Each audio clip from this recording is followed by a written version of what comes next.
Hello বন্ধুরা, আজ আমি একটা বেড বানানো দেখাবো। তো বেডটা স্টেপ বাই স্টেপ কীভাবে বানাচ্ছি অবশ্যই দেখবেন, পুরো ভিডিও দেখার অনুরোধ রইল। এর আগে এরকম ছোট কেটে আমি বেড বানানো দেখেছি, এটা কিন্তু খুব বড় কেট, দেখেই বুঝতে পারছেন। এবং নিচে কী কী দিয়েছি চলুন দেখাচ্ছি।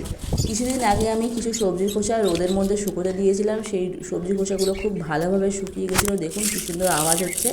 সেইগুলো দিয়েছি এবং ছাদ বাগানে কিছু ডালপালা কেটেছিলাম, সেগুলো শুকনো করে উপরে দিয়ে দিয়েছি। ব্যাস, সবজির খোসা, তারপরে গাছের ডালপালা, আর কিচ্ছু নেই।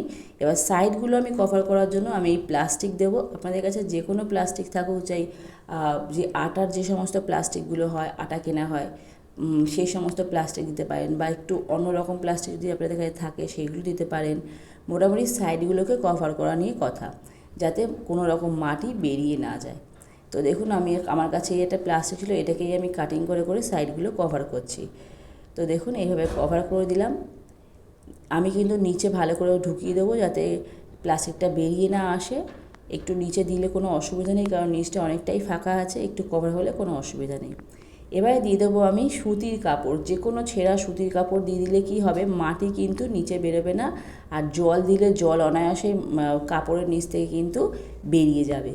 এর ওপর দিয়ে দেবো কয়েক মুঠ মাটি। এবারে দিয়ে দেবো জমানো সবজির খোসা। সবজির খোসার মধ্যে আছে, এখানে ঠোঙা আছে, দেখুন কাগজের ঠোঙা, তারপরে এই যে ডিমের খোসা, এগুলোকে হাতের সাহায্যে একটু গুঁড়ো করে নিলাম, এইগুলো ভালো করে দিয়ে দিলাম। এইগুলো পরবর্তীকালে কি হবে, গাছের খাবার হিসেবে কিন্তু কাজে লাগবে, গাছকে আলাদা কোনো রকম খাবার দিতে হবে না।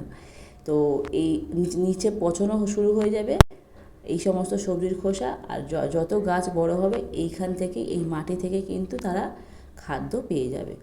আচ্ছা, এবারে আমি মাটিগুলো দেখুন ভালো করে চারদিক দিয়ে ঢাকা ঢাকা দিয়ে, যাতে ফাঁকা না থাকে, ভালো করে চাপা দিয়ে দিলাম। মাটি কিন্তু আমি এখন বেশি দেবো না, কারণ যেহেতু কেটটা অনেক বড়, আমি যত গাছ বড় হবে এক লেয়ার করে সবজির খোসা, আবার আর এক লেয়ার করে মাটি, এইভাবে দিয়ে দিয়ে কিন্তু কেটটা ভরাট করব।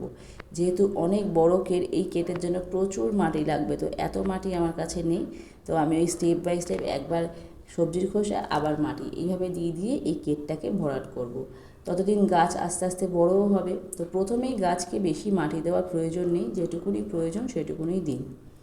আচ্ছা, এইবারে দেখুন আমার এই রঙ্গন ফুল গাছ, এটা হচ্ছে গত বছর বর্ষায় আমি ডাল থেকে করেছিলাম, সেই গাছের গোড়ায় কিন্তু এই দেখুন কুমড়ো গাছটা হয়েছে। আমি বললাম আমি মাটির মধ্যে সবজির খোসা দিই, তো সবজির খোসার মধ্যে এই কুমড়োর দানা ছিল, সেখান থেকেই এই গাছটা নিজে থেকেই হয়েছে। তো ভাবলাম এই কুমড়ো গাছটাকে প্রতিস্থাপন করি এই বেডের মধ্যে। তো দেখুন কত সুন্দর একটা হেলদি গাছ হয়েছে, আমি পুরো গোড়া থেকে তুলে নিয়েছি, সুন্দরভাবে উঠে গেছে। এবারে আমি এখানে বসিয়ে দেবো, দিয়ে ছায়াযুক্ত জায়গায় রেখে দেবো, দিয়ে মাঝে মাঝে একটু জল দেবো। আর এইটা বসানোর ঠিক 2 সপ্তাহ পরের ভিডিও আমি আপনাদের দেখাচ্ছি যে গাছটা বাঁচলো কিনা বা গাছটা বাড়লো কিনা। গোড়ায় অল্প মাটি দিয়ে দেবো, এবার একটু ছায়াযুক্ত জায়গায় রেখে মাঝে মাঝে জল দেবো। ঠিক 2 সপ্তাহ পর দেখুন আমার গাছে কিন্তু 4-5টাই পাতা ছিল। 2 সপ্তাহ পরে দেখুন প্রায় 10-12খানা পাতা হয়ে গেছে। দেখুন আপনারা নিজে থেকেই গুনে নিতে পারবেন, 10-12টা পাতা হয়ে গেছে। এবং 10-12টা পাতা যখনই হয়ে যাবে, যে মুখটা থাকবে না, এই যে মুখটা আমি কেটে দিয়েছি, সেটা আপনাদের দেখানো হয়নি, এই মুখটা কিন্তু আপনারা কেটে বাদ দেবেন।